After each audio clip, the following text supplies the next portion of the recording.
The Antikythera Mechanism, a machine too advanced for its age. In 1901, sponge divers, sheltering from a storm off the Greek island of Antikythera, surfaced with fragments that should not have existed at first glance. They appeared to be corroded lumps of bronze and wood, indistinguishable from the ordinary debris of an ancient shipwreck. Yet embedded within these fragments were precision-cut gears, dozens of them interlocking with a sophistication that defied every assumption about ancient technology. Over time, as corrosion was carefully removed and fragments reassembled, it became clear that this object was not decorative, ceremonial, or symbolic. It was computation. The Antikythera Mechanism, dated to around the 1st century BCE, was a complex analog device capable of predicting celestial movements with astonishing accuracy. It modeled the cycles of the sun, moon, and possibly even the known planets, accounting for irregular lunar motion through differential gearing that would not reappear in documented engineering for over 1,000 years. The machine encoded astronomical knowledge that historians once believed impossible for the ancient world, let alone condensed into a portable mechanical system. What makes this technology truly unsettling is not merely its existence, but its isolation. No other device like it has ever been found. There are no clear developmental precursors and no obvious technological descendants. Classical texts speak vaguely of mechanical spheres, planetaria, and devices built by polymaths in Hellenistic centers like Alexandria, but nothing remotely approaching the mechanical precision preserved in the Antikythera fragments. This raises an uncomfortable question. Was this machine an anomaly, or the last surviving remnant of a technological tradition that vanished almost entirely? The level of metallurgical skill required to cut bronze gears with consistent tooth spacing implies specialized workshops, standardized tools, and trained artisans. The mathematical models embedded in the gearing reflect centuries of astronomical observation and theoretical refinement. This was not experimental tinkering, it was mature engineering. Yet shortly after its creation, the world that produced it collapsed. The Roman absorption of Greek scientific centers, the gradual erosion of Hellenistic institutions, and later the destruction of libraries and schools erased not only texts, but practical knowledge how to build, calibrate, and understand machines like this. Ancient authors such as Cicero and later commentators describe devices attributed to figures like Archimedes that could simulate celestial motion. But these accounts are often dismissed as exaggeration or philosophical metaphor. The Antikythera Mechanism suggests otherwise. It implies that advanced mechanical computation was once real, operational, and perhaps even relatively widespread among elite scientific circles. Its disappearance was not due to technological impossibility, but historical rupture. Unlike stone monuments, machines are fragile. They corrode, break, and are easily melted down for scrap. When political instability and economic decline remove the social structures that support precision craftsmanship, such technologies do not gradually evolve backward. They vanish abruptly. Knowledge survives only if it is continuously practiced. Once the chain is broken, rediscovery can take centuries. The mechanism's rediscovery forced historians to revise timelines of technological progress. But its implications remain deeply unsettling. If one such device survived by chance at the bottom of the sea, how many others were lost on land, destroyed, recycled, or misunderstood? And if ancient societies possessed the capability to mechanize abstract knowledge into predictive machines, what other technologies might have existed briefly, flourished quietly, and then been erased so thoroughly that only a single corroded relic remains, to testify that they were ever real at all? Roman self-healing concrete, the formula that time could not destroy. Across the former reaches of the Roman world stand structures that defy erosion, earthquakes, and the slow violence of time itself. Harbors remain intact after 2 millennia of constant wave impact. Domes still span vast interiors, without steel reinforcement. Aqueducts, fractured by war and weather, often show cracks that mysteriously sealed themselves long before modern repair. For centuries, these survivals were attributed to over-engineering, good luck, or exaggerated nostalgia for imperial craftsmanship. Yet modern analysis has revealed something far more troubling. Roman concrete was not merely durable, it was chemically alive. Unlike modern concrete, which relies on Portland cement and inevitably fractures as water infiltrates microscopic weaknesses, Roman concrete incorporated a carefully controlled mixture of volcanic ash, lime, and seawater. The result was a material that did not weaken when exposed to the elements, but evolved. As seawater penetrated hairline cracks, it triggered chemical reactions that formed new mineral crystals, effectively sealing the damage from within. The structure healed itself not metaphorically, but measurably. This was not accidental. The Romans understood their materials at a level that modern builders only rediscovered through high-powered microscopy and synchrotron imaging. Their concrete contained lime clasts that, when fractured, reacted with water to produce calcium-rich compounds that filled voids and reinforced surrounding material. Modern concrete, by contrast, treats cracks as failure. Roman concrete treated them as an opportunity for strengthening. The unsettling question is not how the Romans achieved this, but why the knowledge vanished. Roman engineers documented their practices in texts that survived partially, yet the precise ratios, preparation methods, and curing techniques were never fully preserved. As the Western Roman Empire fragmented, large-scale public building projects ceased, quarrying networks collapsed, volcanic ash sources fell out of use, skilled laborers lost patronage. Without continuous application, the craft dissolved into fragments of memory. By the medieval period, builders admired Roman ruins, but could not replicate them. Cathedrals rose magnificently, yet required constant maintenance and reinforcement. Harbors built centuries after Rome crumbled. Under conditions Roman ports endured effortlessly. The technology had not been banned or condemned. It had simply slipped through history's fingers as economic systems and institutional continuity broke down. What makes this loss particularly stark is its relevance today. Modern societies spend trillions repairing infrastructure degraded by materials that last decades rather than centuries. The Roman solution, once dismissed as primitive, now appears radically advanced, more sustainable, more resilient, and fundamentally smarter. Only recently have researchers begun to reverse engineer the ancient formula. And even now, reproducing it at scale presents challenges that Roman builders solved routinely. The erasure of Roman concrete technology exposes a deeper truth about progress. Technological advancement is not a straight line. It depends on social stability, economic incentive, and uninterrupted transmission of expertise. When those conditions collapse, even superior solutions can disappear, replaced by inferior substitutes that are easier to produce within a diminished system. The ruins still stand as silent indictments.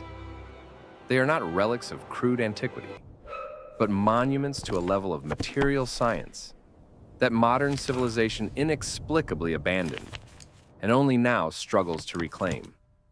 The knowledge was not lost because it failed. It was lost because the world that needed it fell apart. Damascus steel, the lost metallurgy that modern science still struggles to explain. For centuries, blades forged in the Middle East inspired fear, awe, and disbelief among those who faced them.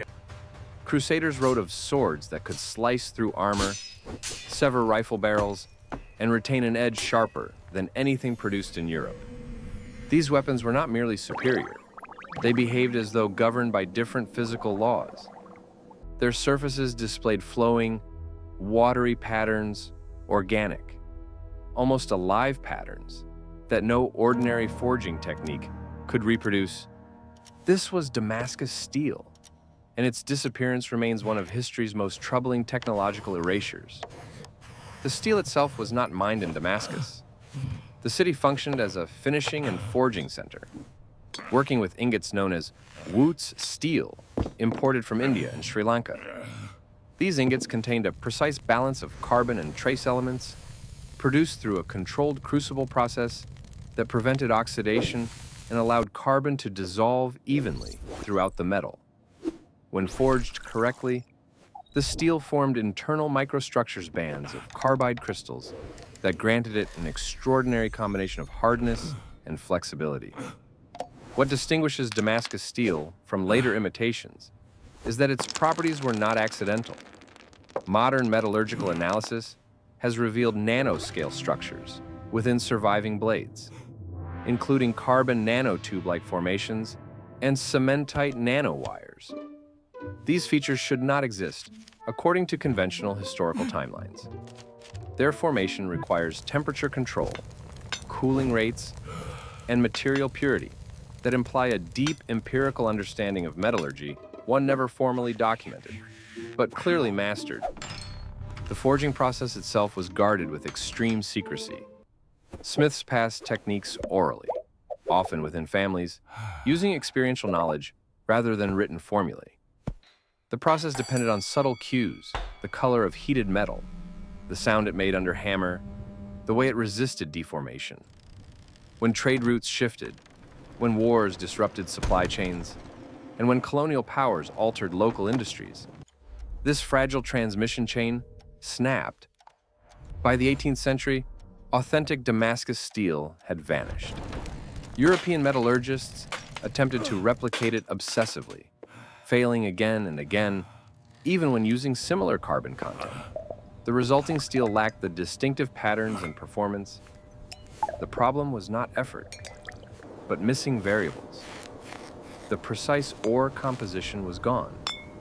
The crucible methods were forgotten, the forging rhythms, quenching techniques, and thermal cycles had been erased, along with the communities that practiced them. Unlike a machine that can be reverse engineered from parts, metallurgy depends on process memory. Once the experiential knowledge is lost, rediscovery becomes exponentially harder. Modern science has only recently begun to approximate Damascus steel using advanced furnaces, controlled atmospheres, and computational modeling. Even now, these recreations are approximations, not true continuations. The erasure of Damascus steel challenges the assumption that technological superiority naturally survives. These blades were not replaced because they were inferior. They were replaced because the economic and political systems that sustained their production collapsed. Industrial steel was cheaper, faster, and easier to standardize, even if it sacrificed qualities ancient smiths had perfected. The surviving blades, preserved in museums and private collections, remain silent rebukes to modern arrogance.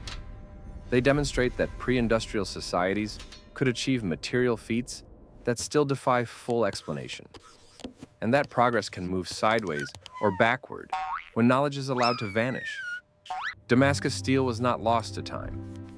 It was lost to disruption, secrecy, and the false assumption that what exists today must always be better than what came before. Greek fire, the weapon that burned on water and vanished without a trace. For nearly 5 centuries, the Byzantine Empire possessed a weapon so terrifying that it altered the balance of naval warfare and preserved an empire that should have fallen repeatedly to invasion. It burned ships to the waterline, ignored rain and waves, and could not be extinguished by conventional means. It clung to flesh, wood, and stone alike, continuing to burn even when submerged. Enemies described it as liquid fire, hurled from siphons like a living thing. Today, it is known simply as Greek fire, and no one knows how to make it. The first recorded use of Greek fire occurred in the late 7th century during the Arab sieges of Constantinople, facing fleets that vastly outnumbered their own. Byzantine defenders unleashed a substance that ignited upon contact and spread uncontrollably across enemy ships.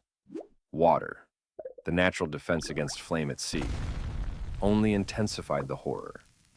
Panic spread faster than the fire itself. Entire fleets were destroyed, not through superior numbers or strategy, but through a technology no rival could replicate. Unlike ordinary incendiaries, Greek fire was not a single compound casually mixed on the battlefield. Contemporary sources emphasize its complexity and secrecy. It was stored carefully, deployed through specialized bronze siphons mounted on ships, and ignited through controlled mechanisms. This implies not only chemical sophistication, but mechanical engineering, logistical planning, and trained operators. Greek fire was a system, not a substance. The Byzantines guarded its formula with obsessive care. Knowledge was compartmentalized, passed down through select families, and protected as a state secret of the highest order.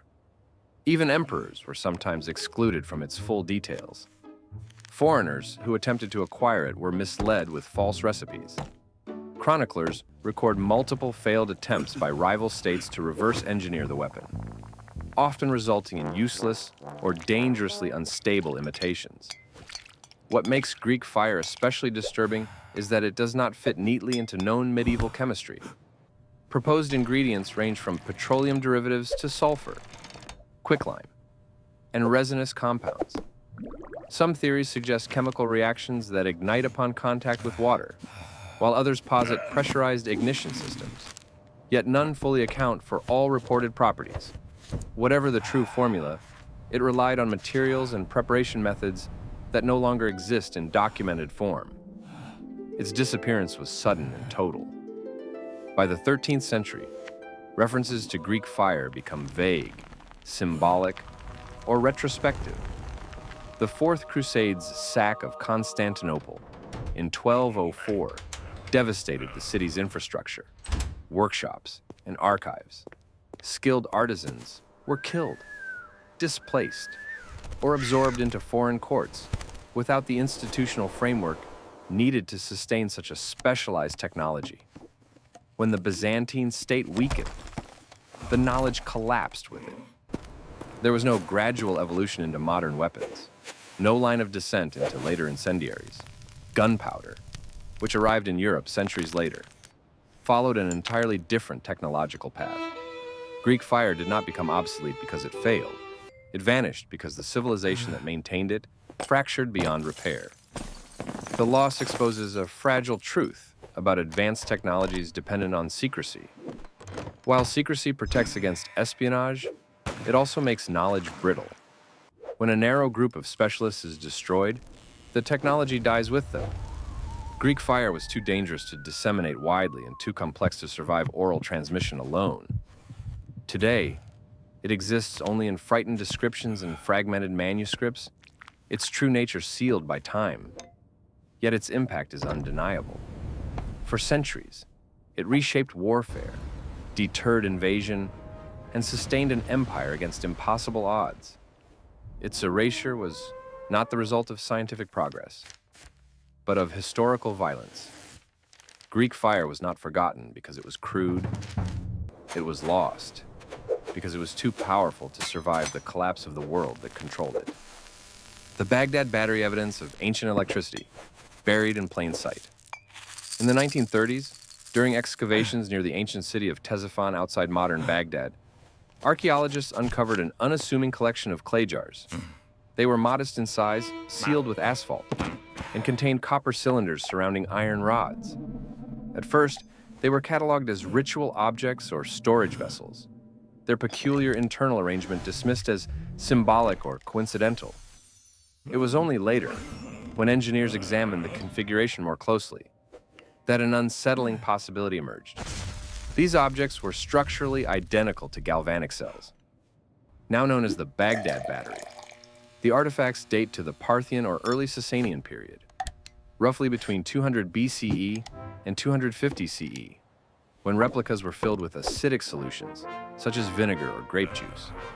They produced a measurable electric current, individually weak, but undeniable. The design was not accidental. Copper and iron form an electrochemical pair. Asphalt acts as an insulator and sealant, and the vessel itself prevents leakage. Every element aligns with functional intent. The implications are deeply uncomfortable. If ancient craftsmen understood how to generate electricity, even at low voltage, then the standard narrative of electrical discovery leaping from ancient superstition directly to Enlightenment science collapses. Electricity would no longer be a purely modern phenomenon, but a rediscovered one. The question then becomes not whether the battery worked, but why it was built. Several theories attempt to explain its purpose. One suggests electroplating, a technique that uses electric current to deposit a thin layer of metal onto another surface.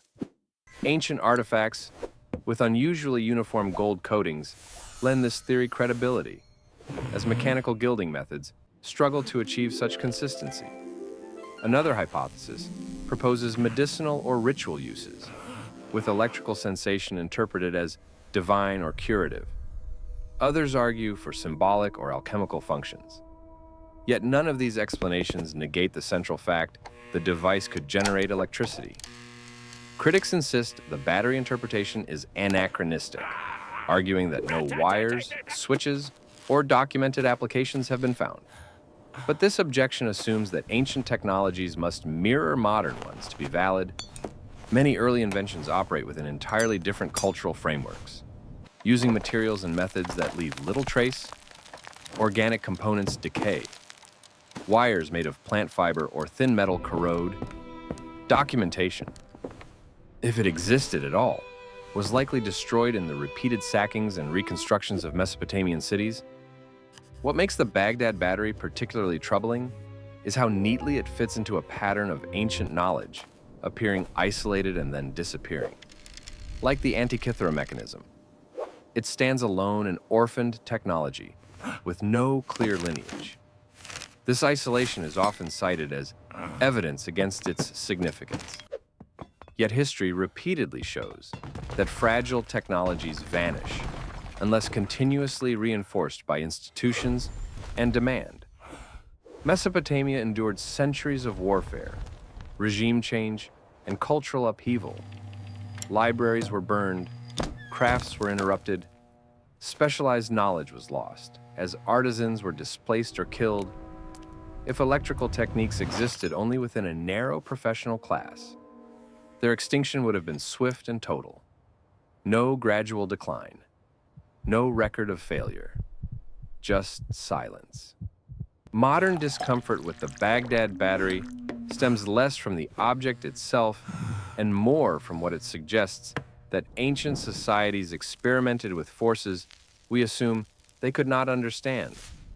Accepting this challenges the linear story of progress that places modern civilization at the inevitable pinnacle of discovery. Whether used for plating, ritual, or experimentation, the Baghdad battery represents intent. Someone designed it to do something specific. Based on observed principles of nature, that knowledge did not survive. It was not inherited, refined, or expanded. It was buried, forgotten, and rediscovered only when the world was ready, perhaps reluctantly, to reconsider how much ancient history still refuses to explain. The Roman flexible glass, the invention that terrified an empire. According to multiple ancient sources, including Pliny the Elder and Petronius, an artisan once stood before a Roman emperor, variously identified as Tiberius, or an earlier ruler, and presented an object that should not have existed. It was a vessel made of glass, yet when thrown to the ground, it did not shatter. Instead, it dented like metal. The craftsman calmly retrieved a hammer and tapped it back into shape. The emperor, recognizing the implications instantly, ordered the man executed and the workshop destroyed. The technology, whatever it was, vanished with him. This story has long been dismissed as legend, a moral parable about imperial paranoia or economic control. Yet its persistence across independent sources is difficult to ignore. The Romans were master glassmakers. They pioneered glass blowing, developed colorless glass, and produced vessels of remarkable thinness and clarity. They understood annealing, impurities, and structural stress. Within such a context, an experimental form of flexible or shock-resistant glass does not stretch plausibility as far as it once did.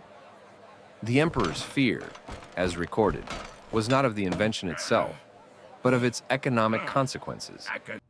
Glass that could not break would devalue gold and silver by replacing them in everyday use. Such a disruption threatened the imperial economy, which depended on controlled scarcity and the symbolic power of precious metals. Whether this fear was justified matters less than the response. Instead of absorbing or regulating the technology, the state eliminated it. If the account is accurate, this represents a rare documented case of deliberate technological erasure by political authority. Not because the invention was dangerous in a military sense, but because it threatened established systems of value. Knowledge that destabilizes economic hierarchies can be more threatening than weapons. Skeptics argue that true flexible glass is impossible without modern polymer chemistry. Yet modern science has produced metallic glasses and glass ceramics with properties that ancient craftsmen could not theoretically access unless they were experimenting with compositional anomalies we no longer recognize. Small changes in cooling rate, mineral additives, or internal structure can radically alter material behavior. An experimental anomaly, achieved once and never replicated, would fit the narrative precisely. What makes the story unsettling is how well it aligns with known patterns of loss. Experimental breakthroughs often occur before their time, lacking the infrastructure to support further development. When such breakthroughs threaten power, they are suppressed rather than cultivated. Without institutional protection, the knowledge dies with its creator. Even if the account is partially embellished, it reflects a Roman awareness that technology could destabilize society. This awareness implies a level of technical imagination often denied to the ancient world. The story was not absurd to Roman readers. It was plausible enough to be cautionary. No archaeological trace of flexible Roman glass has ever been found.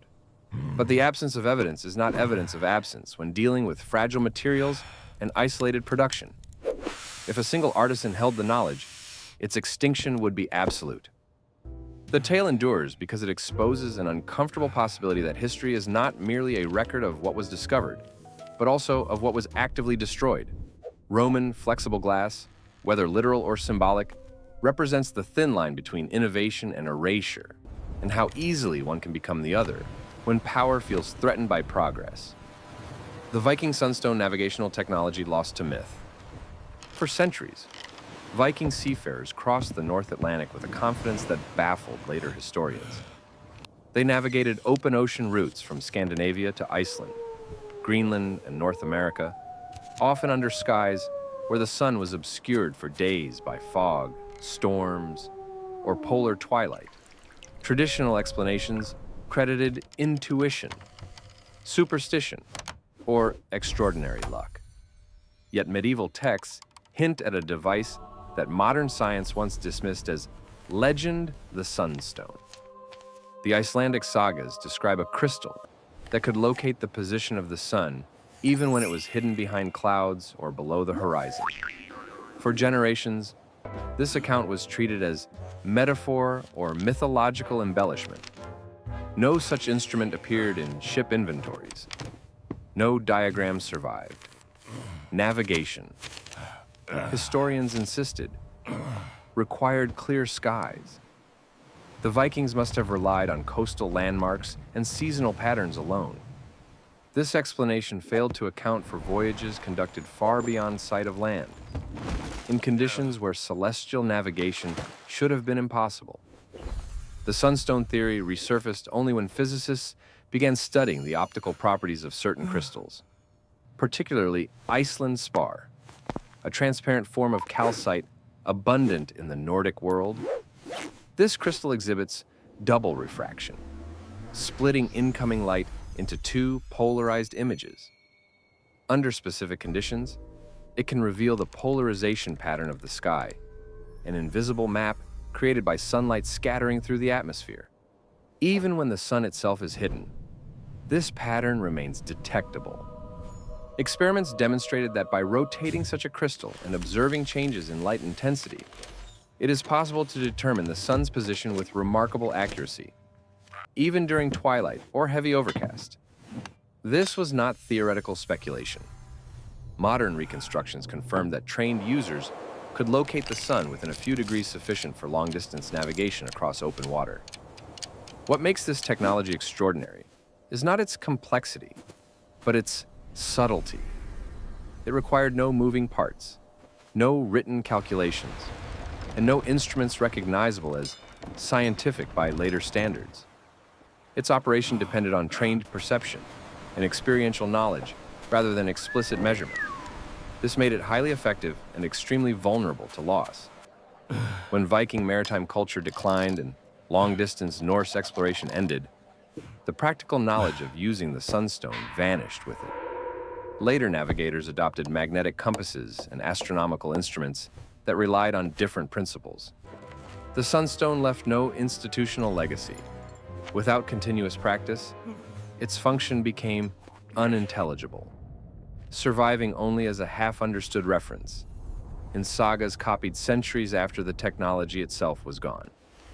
Archaeological support emerged only recently, when a calcite crystal was recovered from a 16th century shipwreck near Alderney, suggesting that the technique may have persisted longer than previously believed. Still, by that time, its theoretical understanding had already faded into obscurity. The erasure of the sunstone demonstrates how easily a technology can be dismissed when it does not fit modern expectations of sophistication. Because it looked like a simple crystal, it was assumed to be symbolic rather than functional. Because it left no equations behind, it was deemed unscientific. In reality, it represented an elegant solution perfectly adapted to its environment. Viking navigation was not reckless improvisation. It was the product of applied optical knowledge refined through generations of seafaring experience. That knowledge did not disappear because it failed. It disappeared because the culture that needed it dissolved, and with it, the invisible techniques that cannot survive without hands to practice them and minds trained to see what others overlook. Incan stone softening, the construction knowledge that left no tool marks. High in the Andes stand walls that should not exist. Massive stone blocks, some weighing over 100 tons, are fitted together so precisely that even a razor blade cannot slip between them. Their surfaces are subtly curved, their edges interlocking in complex organic forms that distribute seismic stress with extraordinary efficiency. Earthquakes that reduced later colonial buildings to rubble passed through these walls without dislodging a single stone. Most unsettling of all, many of these blocks show no evidence of chisels, saws, or abrasion marks consistent with known stoneworking techniques. These structures, attributed to the Inca and their predecessors, have long been explained through brute force and patience. Conventional narratives propose endless labor, harder stone tools, and generations of grinding. Yet this explanation fails under close examination. The stones are not merely shaped, they appear molded. Corners bulge subtly. Surfaces flow into one another, and adjoining blocks seem to have been pressed together while still malleable. In some locations, stones appear to wrap around each other in ways that defy carving logic. This has given rise to a controversial but persistent hypothesis that Andean builders possessed a method of temporarily softening stone. Early Spanish chroniclers recorded indigenous accounts of a plant-derived substance capable of rendering rock pliable like clay. These accounts were dismissed as myth, folklore misunderstood by outsiders, unfamiliar with local language and metaphor. Yet the same chroniclers also admitted that they could not explain how the walls were made. Even after forcibly dismantling parts of them, the idea of stone softening is often rejected because it conflicts with modern assumptions about chemistry. Granite and andesite, the primary stones used, require extreme heat or advanced industrial processes to reshape. Yet nature itself offers counterexamples. Certain organic acids can alter mineral structures. Microorganisms can dissolve rock over time. Chemical reactions can weaken crystalline bonds. The question is not whether stone can be altered chemically, but whether ancient builders discovered a controlled method to do so briefly and reversibly. No written manuals survive. The Inca relied on oral transmission and their record-keeping system, the quipu, encoded information in knots that modern scholars still struggle to interpret fully. When the Spanish conquest dismantled Incan society, the priesthood, engineering class, and craft specialists were systematically destroyed. Knowledge tied to ritual, secrecy, and local ecology vanished almost overnight. What remains are stones that behave as evidence without explanation. Later Indian cultures could not replicate the technique. Colonial builders reused the foundations because they were superior, not because they understood them. Modern engineers can admire, but not reproduce the method without resorting to heavy machinery and precision cutting tools unknown to the ancient world. Whether the stones were softened chemically, geopolymerized, or shaped through techniques now forgotten, the result is the same: a construction technology that exceeded its successors and then disappeared. It did not evolve into modern masonry. It did not leave a paper trail. It survived only in finished form, mute and immovable. The erasure of this knowledge was not gradual. It was violent. Within a generation, the chain of transmission was broken.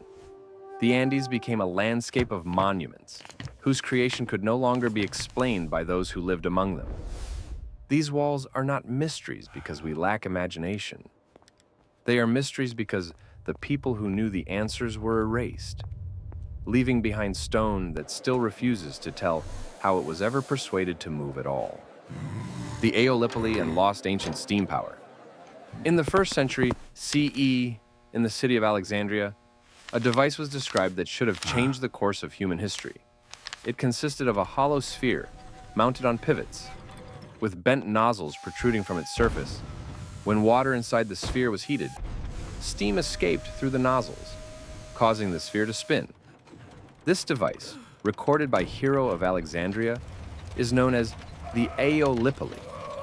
It is widely labeled as the world's first steam engine, yet it led nowhere. On paper, the aeolipile appears deceptively simple, often dismissed as a novelty or temple toy. But this dismissal masks a deeper truth. To design such a device required understanding that heated water produces expansive force, that this force can be directed, and that motion can be sustained mechanically. These are not trivial insights. They are foundational principles of thermodynamics, articulated nearly 17 centuries before the Industrial Revolution. Hero and his contemporaries lived in a world dense with mechanical experimentation. Alexandria housed automata powered by air, water, and counterweights. Temple doors opened seemingly by magic when fires were lit. Statues poured libations automatically.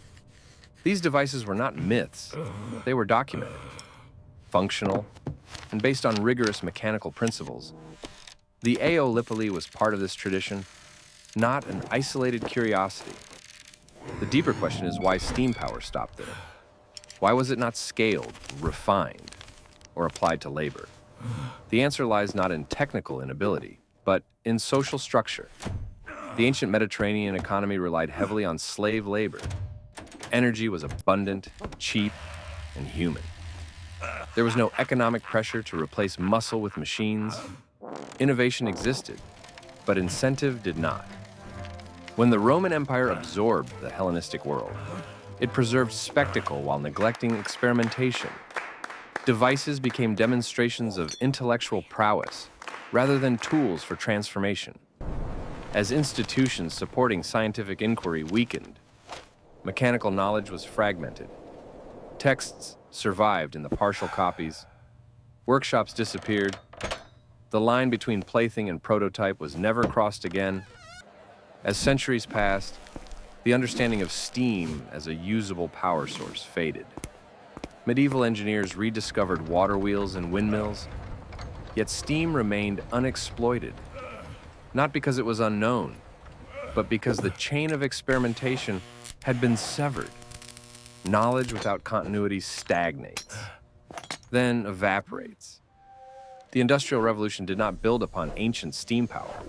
It reinvented it almost from scratch, under entirely different economic conditions. The aeolipile was rediscovered retrospectively, reframed as a precursor rather than a lost opportunity. But this framing obscures a critical truth. The ancients possessed the conceptual tools to begin mechanization, and did not. This is not a story of ignorance, but of abandonment. Steam power was not suppressed by force, but erased by indifference. Without institutional memory, prototypes remain curiosities. Without demand, principles remain unexploited. The aeolipile stands as one of history's most haunting what-ifs. It demonstrates that technological revolutions are not triggered solely by discovery, but by context. The knowledge existed. The physics was understood. What was missing was continuity. When that continuity broke, steam returned to invisibility, waiting centuries for a world that could recognize its value and build upon it. The Mayan astronomical computation system's knowledge too precise to survive conquest. Long before the invention of telescopes, mechanical clocks, or modern mathematics, the Maya developed a system of astronomical calculation so precise that it continues to unsettle contemporary scientists. Their calendars tracked planetary cycles with an accuracy rivaling and in some cases surpassing those of early modern Europe. They predicted eclipses, charted the movements of Venus with astonishing fidelity, and embedded complex temporal calculations into monuments, architecture, and ritual life. Yet almost none of the computational framework behind this system survived intact. Mayan astronomy was not observational guesswork, elevated to ritual. It was a data-driven science accumulated across centuries. Observatories such as El Caracol at Chichen Itza were engineered to align with solstices, equinoxes, and planetary events. The Maya recorded celestial cycles using a base 20 numerical system that included the concept of 0 centuries before it appeared in Europe. Their long count calendar extended tens of thousands of years into the past and future, anchored to precise astronomical constants. What makes this achievement particularly unsettling is the level of abstraction involved. Calculating Venus's synodic cycle requires long-term data collection, error correction, and predictive modeling. The Maya tracked it to within minutes of its actual value. This was not symbolic cosmology. It was empirical science encoded in ritual form. Yet when Spanish conquistadors arrived in the 16th century, this knowledge was systematically annihilated. Missionaries, perceiving Mayan texts as pagan or demonic, burned codices by the thousands. Bishop Diego de Landa famously recorded his destruction of books of superstition, while also admitting that the Maya possessed knowledge that astonished him. Of the vast written record that once existed, only 4 codices are known to survive today. The erasure was not accidental, it was ideological. Mayan astronomy was inseparable from religion, governance, and identity. Destroying it was a means of dismantling cultural continuity. The oral transmission networks that preserved mathematical and astronomical expertise collapsed under forced conversion, disease, and violence. Within a few generations, the deeper logic of the system was lost, leaving behind only fragments embedded in stone and ritual memory. Modern scholars have reconstructed portions of Mayan astronomy through surviving inscriptions and codices, yet much remains irretrievable. The methods by which calculations were taught, checked, and transmitted are gone. The computational shortcuts, mnemonic systems, and observational protocols vanished with the scribes who practiced them. What survives is output, without process results, without instruction. The tragedy of Mayan astronomical knowledge lies not only in its destruction, but in its isolation. Unlike Greek science, which filtered into Islamic and European traditions, Mayan science had no external refuge. When its institutions were destroyed, there was no parallel civilization to preserve the knowledge in exile. This final erasure underscores a brutal reality of technological history. Advanced knowledge does not survive on merit alone. It survives only if power allows it to. The Maya achieved a level of astronomical understanding that should have secured their place among the great scientific traditions of humanity. Instead, their systems were reduced to curiosities, their achievements reframed as mystical rather than mathematical. What remains is a warning written across abandoned observatories and broken glyphs. Entire sciences can vanish in a single century if their custodians are destroyed. The Mayan astronomers did not fail. Their knowledge was erased deliberately, efficiently, and almost completely, leaving behind just enough evidence to remind the modern world that scientific sophistication has risen, flourished, and been extinguished before, and could be again.